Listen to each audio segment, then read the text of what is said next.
पोथी पढ़ पढ़ जग मुआ, पंडित भयो न कोय। ढाई आखर प्रेम के, पढ़े सो पंडित होए।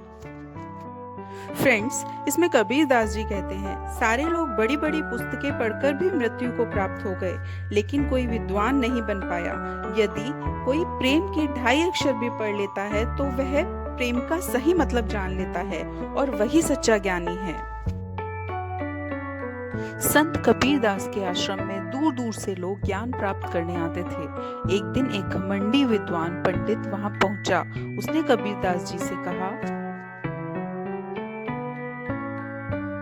मैंने वेद, पुराण, उपनिषद, गीता और सभी धार्मिक ग्रंथ पढ़े हैं। लोग मुझे बहुत ज्ञानी मानते हैं। सुना है कि आप भी बहुत बड़े ज्ञानी हैं। तो मुझे बताइए, सच्चा ज्ञान क्या है?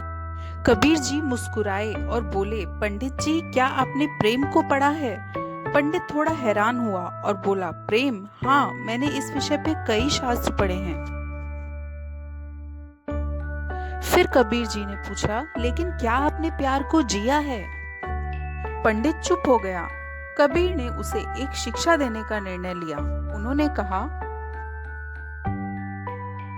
गांव में जाइए, वहां एक गरीब परिवार रहता है जो कई दिनों से भूखा है। अगर आप सच्चे पंडित हैं तो उनकी सेवा कीजिए।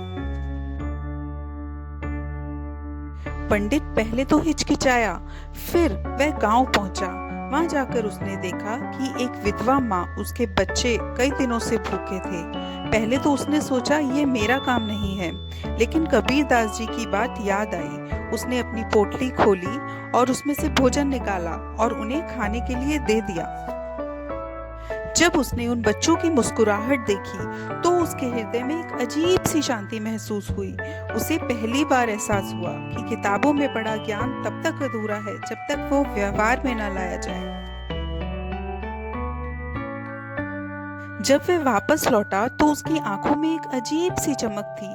उसने कबीर दास के चरणों में गिरकर कहा, अब मुझे समझ आया कि सच्चा ज्ञान केवल पढ़ने में नहीं बल्कि प्रेम और सेवा में है। फिर कबीर दास जी मुस्कुराए और बोले, यही तो मैं कहता हूँ, पोथी पढ़ पढ़ जग मुआ, पंडित भयो न कोय। ढाई आखर प्रेम के, पढ़े सो पंडित होए। तो फ्रेंड्स, इस कहानी से हमें यह शिक्षा मिलती है कि सच्चा ज्ञान किताबों में नहीं बल्कि प्रेम, सेवा और दूसरों की मदद करने में है। जो प्रेम को समझ लेता है वही सच्चा ज्ञानी होता है।